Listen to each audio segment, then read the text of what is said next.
All right, thank you so much to Adam, Patricia, Jade, and David James for all of the insight and perspective that they've been able to lend in that panel session. So today we have heard from executives, we have heard from brands, we have heard from agency representatives.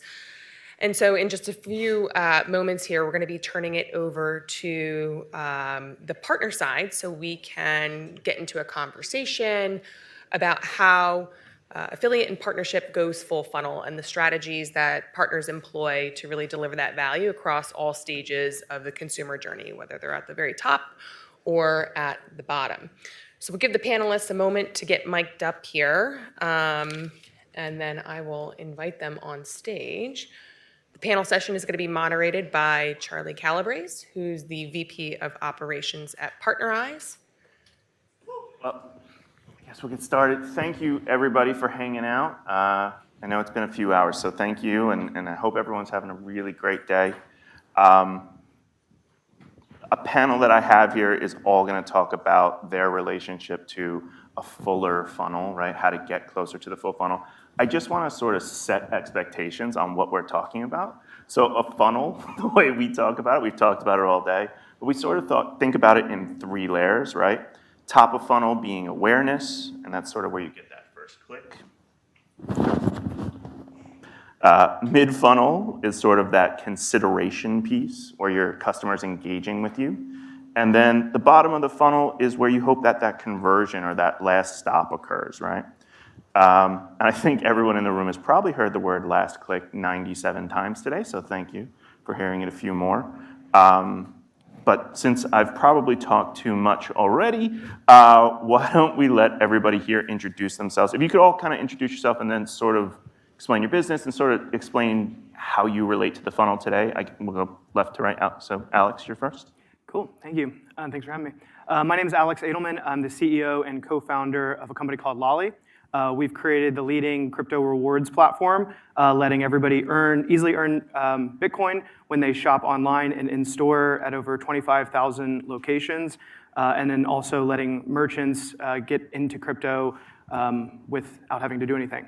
So yeah, thank you for having me. Thank you for having me as well. I'm Hillary Sloan. I lead affiliate sales globally at Afterpay, which is a buy now, pay later business. It was really fun to see buy now, pay later get shouted out earlier in the day today. We think of ourselves as like a full funnel. We're very much omni-channel. Our affiliate offering is relatively new. It launched about a year ago. And we'll talk more about all of that shortly. Hi, everyone. I'm Madeline Kaufman, Associate Director of Partnerships at Forbes. My team covers both organic and paid partnerships within Forbes Vetted, which sees ourselves as a shopping service to Forbes readers. Generally speaking, when you think of Forbes, you think of very high funnel, but as we'll chat about a little bit, we see ourselves kind of in a full funnel approach. Obviously, Forbes is a very influential publication, but we do see very high conversion rates with a lot of our content. We also have a coupon business, which is very successful. So yeah, thank you for having me. Hi, everyone. Michelle Dwyer. I am a Director of Strategic Growth at Ziff Media Group. What that means is I work across all of the different brands on both the publishing and shopping side of our business. So you might know them as PC Mag, Mashable, IGN, Retail Me Not. And I also work across all the different types of monetization business units across the site. So affiliate commerce, but also our traditional display group, licensing, branded content, video, and beyond. Because of that, definitely a full funnel approach in my day-to-day.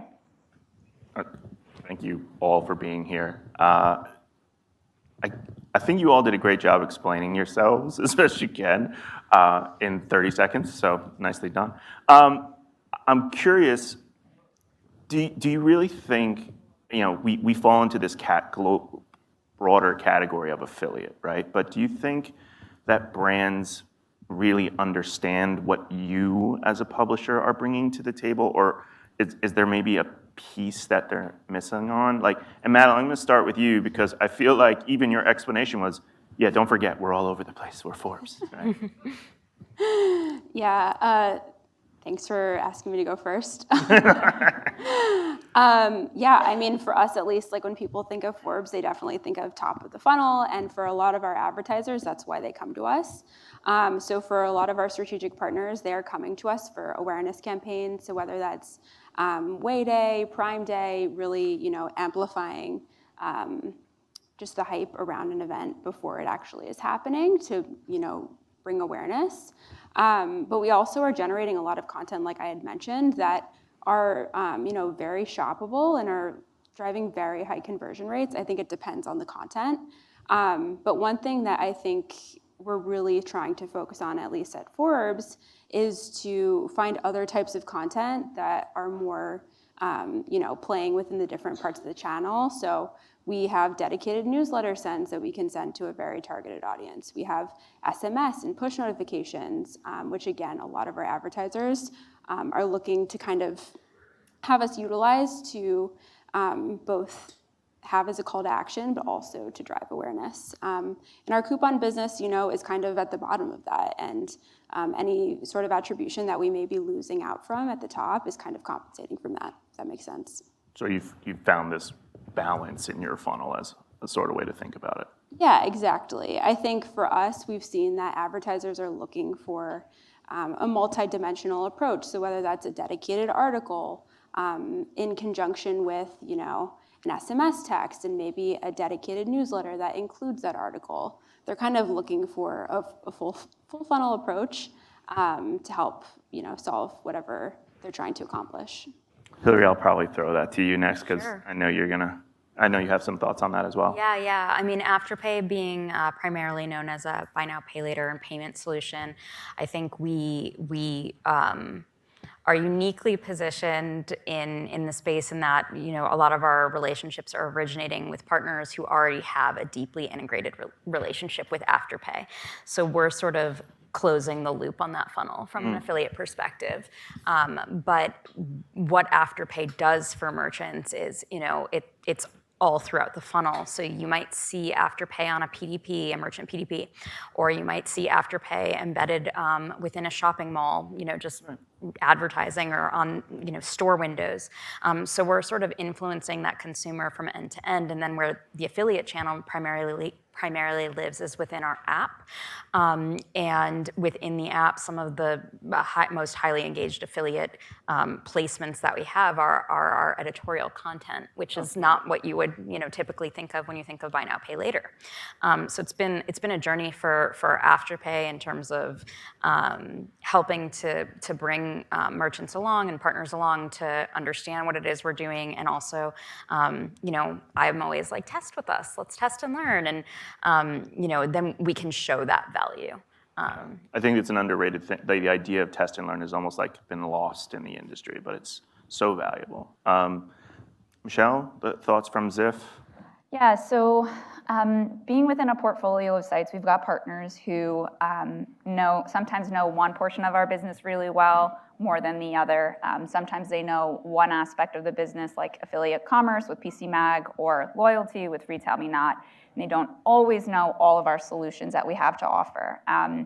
Ziff has been, I've been there for 8 years now, and probably for the past 4 to 5 years, and what our current group, the Strategic Growth Group, is born out of was really focused on figuring out how we bring some of those more traditional media groups like display, and bridging the gap with affiliate, and how do we put together brands that are working with us on both sides, how do we put together those full funnel plans that we're actually talking to each other.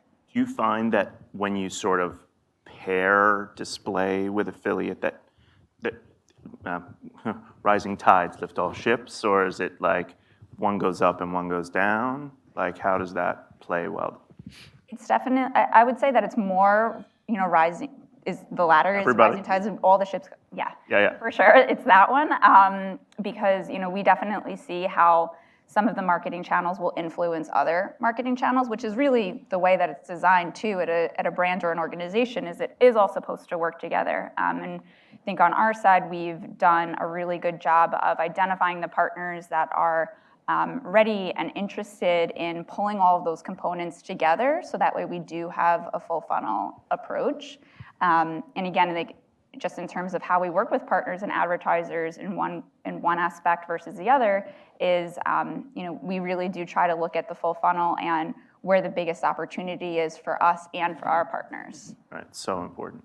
So Alex, I saved you for last intentionally, because I'm not sure brands know what crypto are, right? So Joe, our keynote, Joe gave us so much information and sort of educated us, but like, how have you, what challenges have you faced, right? As you're like, the crypto organization within affiliate, like what's that like?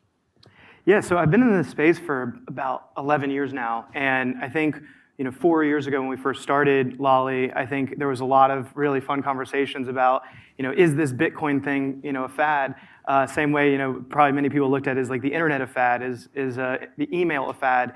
Now we realize that crypto's here to stay. It's growing every day. There's new applications for loyalty, engagement that help brands make more money. I think we're the first to really find the way that brands can engage with crypto. And having been in this Bitcoin for a long time, crypto for a long time, and affiliate for a long time, seeing these two worlds sort of merge into one, when Rakuten bought us, our last company, one of the things I learned was that cashback is an incredible way of engaging people, and the world was very curious about crypto. They wanted to learn, they still do. And so if we could attract this engaged user that was loyal to Bitcoin and bring them into brands, while equally bringing brands in without having to touch payments, without having to do any technical integration, you just had to be on Partnerize or any affiliate network, and you could now become a crypto-friendly company. That was the secret sauce that we figured out 4 years ago, and still are really one of the only ones that are doing it today. And we've grown like crazy by doing that. So we use a lot of education for top of the funnel. We get we've had 600,000 users to date. We bring users in through web or mobile. We engage them. We educate them about crypto. Everyone wants to learn more about why this money is going up or down in some cases, in more recent cases. But we want to be that conduit for crypto adoption for both consumers and merchants. And then to add, part of why we're all here, I think we all do very similar things on the full funnel approach. And a lot of those things, learned over the years. Some of the unique things that I've learned is where to engage customers in a unique way. And one of the biggest pieces of real estate we found success with a couple years ago was on Amazon. It's the peak of purchase. Everybody is going there to make their purchasing decisions. How do we provide brands of all types, whether you're selling on Amazon or not, and let you conquest when someone is at the peak of their purchase? So that's been a super unique channel that, talk about like full funnel, like someone could not even be thinking about you all as an advertiser. We're able to essentially steal them away when they're on Amazon and send them to your site, get them to purchase from you. And then we also have invented this thing and coining this term called FOMO marketing, which we want to be a part of the whole thing. So for Crypto loves the FOMO, man. Gotta love the Crypto FOMO. just loves their FOMO. Yeah. For anyone who doesn't know, FOMO stands for fear of missing out. It's a term millennials and Gen Z like to use a lot. And so what we found is post-purchase, if someone actually shops at your competitor or maybe can buy more from you, that's when we can engage them as well. We've found a ton of success there. And then in inventing and patenting this new technology we're calling bank aggregated offers, very similar to card-linked offers, but it gives you way larger spectrum of the data that you're getting, and hyper-targeting people that are your potential customers has been very successful for our advertisers as far as part of the full funnel, from top of the funnel all the way to after the funnel. Crypto really is everywhere, man. It's amazing. But to sort of like segue, right? Like you talk about being able to pull someone off of Amazon or finding that, bringing them to a new brand. One of the things that we all talked about when we were prepping for this was this idea that affiliate is this really nice way to enter into a relationship with a new brand. It's like that entry point to larger relationship or maybe larger budgets. I'm sure you've all sort of been down that path at this point, but what are some of the goals that brands have tasked you with? Like, because affiliate is so sort of bottom of the funnel, right, sort of towards the end of that click, those brands that you've started to build relationships with, what are the other things they've asked you to do? Or like, what are the other things that you found success in? And Hillary, maybe we'll start with you. Yeah. I think that, we at Afterpay have had, it's been really wild to watch like how much success we've had with in-store. So in-store has been a really successful initiative for Afterpay, and in our app where we have all of these affiliate placements living, we have store locators and a whole area of the app that's purely in store and all of that, so we can help merchants who are trying, especially in the current world that we're in, with driving consumers in store, and that's been new to me, having been in the affiliate space for a really long time, but really exciting. And we're, I think, just at the beginning of understanding how to harness that. And then, of course, everyone's favorite, new customer acquisition. Who doesn't love a new customer? Yeah. Madeline, what's been your experience in that same sort of like other play beyond the click? Yeah, I think for us at least, one KPI that has become increasingly important, I think just due to the fact of the nature of our business moving more towards flat fees, is that impression and page view data has become increasingly important when we're trying to prove our value to our advertisers, which when you think of affiliate, that's not really something that oftentimes is like the first, second, or third KPI, but for us it's become increasingly important, and a lot of our advertisers are asking for that data just to show that like beyond, this is also something that we might get into, but beyond attribution data, that's something that we, being top of the funnel, oftentimes have a challenge with, and attribution will lead to ROAS, which will lead to renewal conversations, and it gets kind of tricky. So for us, at least, being able to show the amount of eyeballs that we're actually garnering for any specific brand has become increasingly important for us. I think every session that's been on stage today has been like, yeah, data. So I don't think you're alone. You're probably all right there. Michelle? Yeah, for us, I think two big ones would be, certainly on the publishing side, would be share of voice. A lot of our merchant partners and advertisers like to ask us about share of voice, where they stand within their specific category across of our publications, which for us is also something we really like to partner with our advertisers on, because it does give them a sense of the level of exposure they're getting, where maybe they're underutilized on a specific audience within our portfolio. We only have about 4% overlap between some of our hero sites, and that is a lot of opportunity and a lot of eyeballs to get in front of. So that's one. I would say another one is also spend efficiencies in paid marketing channels, specifically for paid search, paid social. One example sticks out in my mind where the affiliate team partnered, a brand's affiliate team partnered with their social team to develop a campaign with Ziff, specifically PC Mag. And the goal of the campaign was really to understand if Ziff's PC Mag's third-party validation of a trusted review expert site could help drive a more efficient CPM and CPC with an ad spend on social. And what we ended up learning is by utilizing our internal data audience targeting that we had access to, we were actually able to achieve that. So that was, for me, something that was touched upon in other panels, was about how do we move outside of affiliate, how do we earn a seat at the table. And for us, that's been a great example of how we've tapped into other budgets, other teams within a marketing group, and said, yes, we're an existing affiliate partner, but we could also be a paid marketing partner for you in these other areas. And I think the thing, it's really interesting, honestly, with everyone on stage, is we've all sort of talked about like content, right? Like we've all said that content is an important piece of what we do beyond what people assume we do, right? And there's, no matter who the brand is, you have to keep your brand, your personal brand, your publisher brand, loyal to your readership or to your viewers or whatever that may be, to your users. It's got to be complicated at times, right? And what are the challenges that you come up against when you're trying to showcase that true value of your organization versus what the brand is hoping for? Does that make sense, Alex? Maybe we could start with you.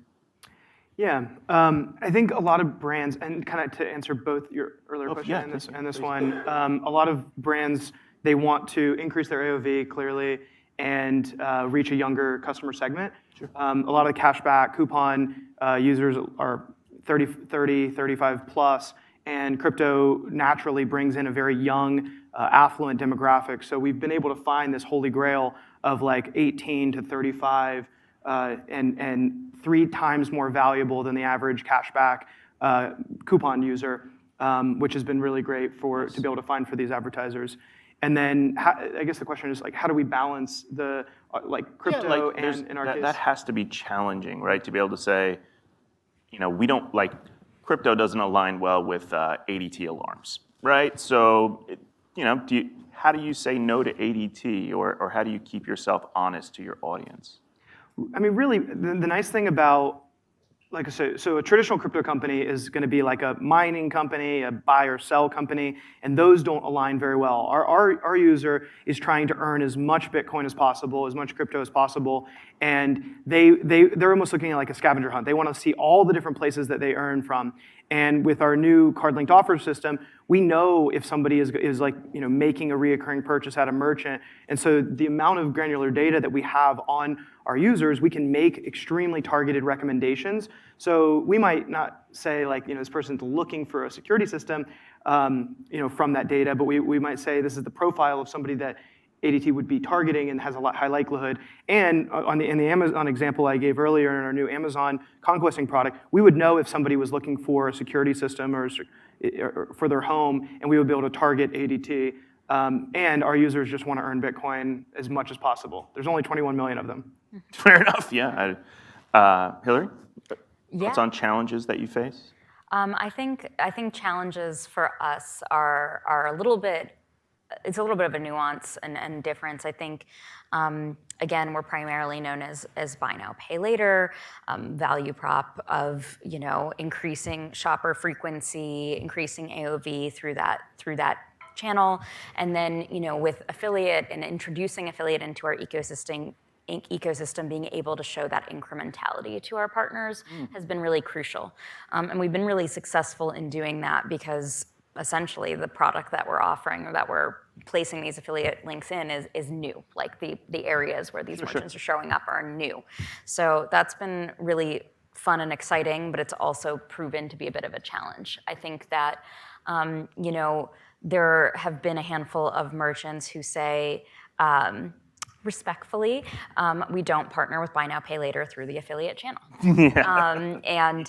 And I'm always like, I hear you, but you partner with Afterpay, and we have that consumer, and we have new consumers all the time that we can share with you.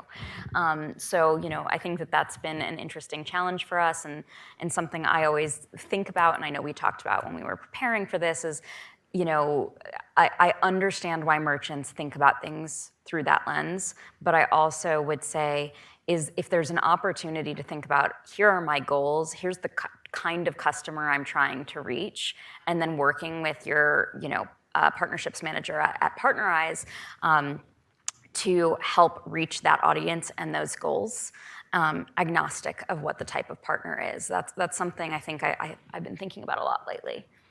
I think, Madeline, you actually align pretty closely to that, right? We had talked sort of about what you're experiencing in terms of some of the challenges. A little different, but similarly.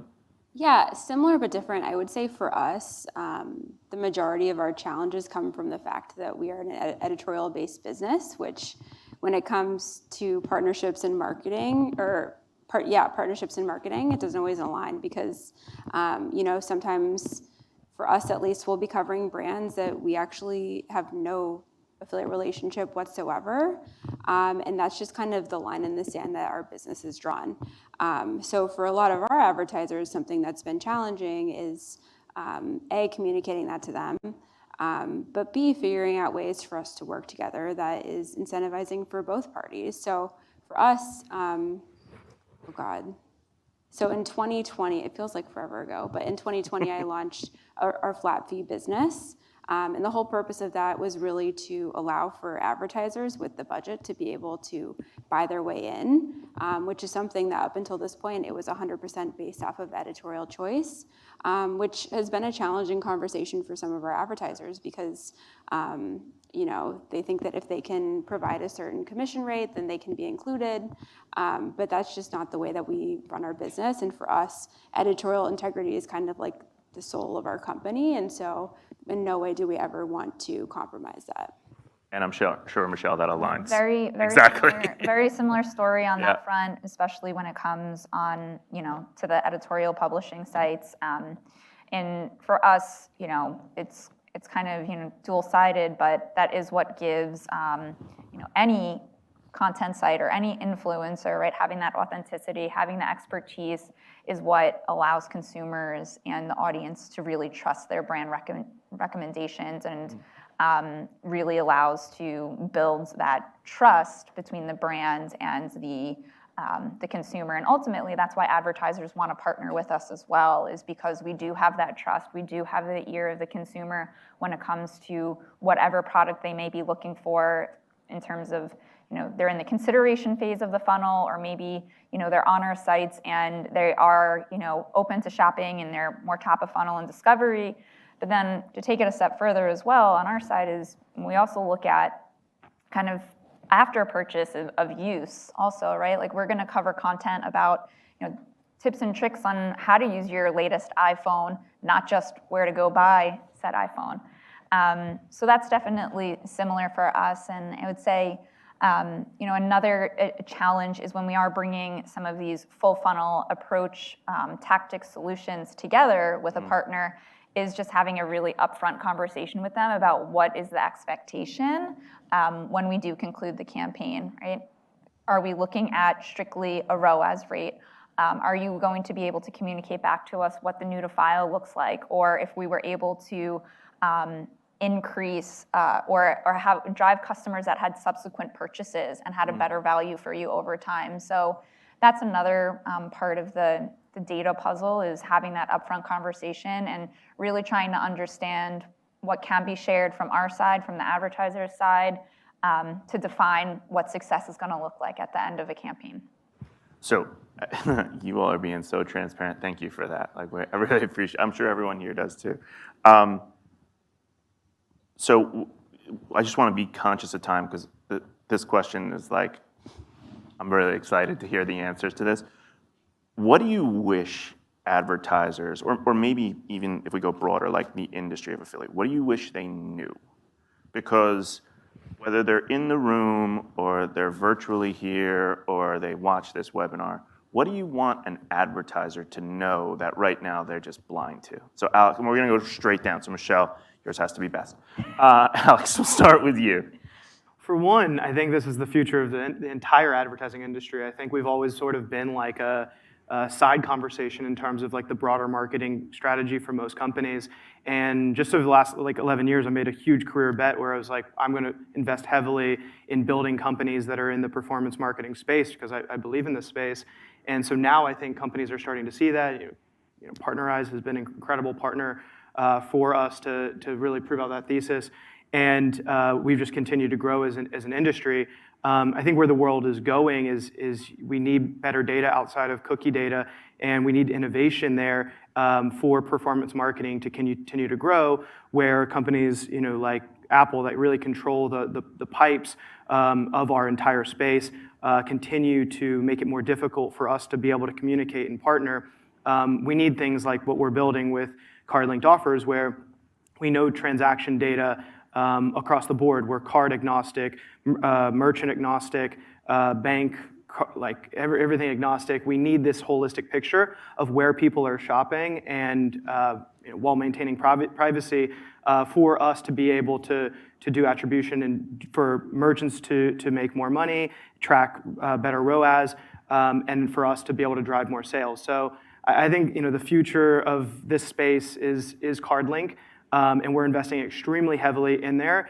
And the merchants that have already invested with us over the last few months have already seen immediate return on their investment or are putting more money in. And so, yeah, I encourage everybody to reach out to me my team, alex@lolly.com. We're bringing on new partners every day for what we're doing, and we're able to show you just unbelievable transparency in driving sales your way. I hope to one day be everything agnostic. Like, if you can tell me how to do that, that sounds amazing. You have to be able to do that now. You can't rely on these big behemoths to like really control everything. Oh, we're talking about just work. Right. Okay. I was just sorry. Hillary, your thoughts? Well, yep. So we touched a little bit on publisher vertical agnostic. Yeah. And I think the other thing is, there's been this trend in affiliate toward incentivizing new customer, and I think that's great and something Afterpay is awesome at. We have exceptionally high new customer rates, but something I've been thinking a lot about is around customer retention. It's so hard for merchants to, retain that consumer, to get them to transact again and again. Where are we in terms of innovation to create incentives for customer reactivation, defining what, reactivation looks like, defining things around incentivizing a publisher partner for that fifth sale in addition to that new customer. I think that there's just so much more value, and we're able to measure new customer, which is why we're leaning on it. But there's so much value, right? Like when a partner comes in and is working with a publisher, you're essentially, borrowing our audiences to access that consumer. And, it's great if we've built that loyalty and can share that with you. So I think I'm hoping to see more of that, and hope more merchant partners can begin thinking about that as well. I love the idea, that loyalty isn't inherently brand specific anymore. You know what I mean? Like, you've sort of described it as, look, we have the audience. Yeah. They're loyal to us. Like, we're going to present you, and then you're going to win hearts and minds. I think it's a real challenge for merchants, especially if you're a single brand who's sold at multiple wholesale outlets. Like, there's a lot of challenges in getting that consumer's attention, and that's something that your publisher partners in the affiliate space can really help with. Love it. Madeline? Again, I'm just going to go back to data. I think I'm a data nerd, so I love this. I think for us at least, and I've already spoken to this, but the biggest challenge and something that I wish advertisers and our partners would just be more cognizant is that for a true content commerce publisher such as Forbes, it is very challenging for us to achieve some of the very difficult ROAS that we see, like 14, 15x ROAS for a very high level awareness content campaign is, very challenging. And so it's hard for us to play in that space. And I think, I don't know, this is just a free idea, but leveling the playing field a little bit, because a premium audience such as Forbes, we influence some of the most influential people in the world. We have high household income, high portfolio value, high purchasing power. Our average order values are incredibly high, and yet it kind of gets all lost in the shuffle when we're just looking at one KPI. So it's kind of like a frustration / challenge that I'd love for advertisers to consider when partnering with us and other commerce publishers, because I'm sure we're not the only ones. You're definitely not the only ones. There's at least 3 other people on the stage who think the same thing. And they said in the panel earlier today, there was conversation about that too, around just like, I think the rates of 4 or 5 years ago are not as relevant to publishers as they were then. Yeah. Michelle? So this isn't something that anybody's completely blind to, because it was brought up a few times throughout various panels. But my answer is, given the position that I am in, and I really feel strongly about it, on the full funnel approach and how to bridge the gaps on our side, the publisher side, between all these different monetization marketing groups, is really just focusing on, at the brand level, at the advertiser level, how we have more of those conversations with those different channel leaders and the management teams about figuring out how we can break down some of those silos and work a little bit smarter together. as opposed to always trying to stick within what we classify as affiliate or we classify as branded content or brand dollars. Right. And really helping figure out what are the universal metrics that we need to look at, so that way we can be on a similar, so that way affiliate channel and all other channels can all be speaking a similar language with similar goals in mind. And to that extent, unlock a little bit more budget, maybe. That wouldn't be a bad thing. I think optimizing the budget too, right? Right. Figuring out what's really working well, what is influencing other channels, and really connecting those dots would be, my big asks for advertisers. Well, I want to thank you all for being on stage with us today. I would be remiss if I didn't thank you all for being here. I'd especially like to thank Jessica Hennig, who put this group together. She's an absolute rock star, so thank her for this as well. And we can just give everyone a quick round of applause. Thank you so much. Thanks, everybody. Rockin'.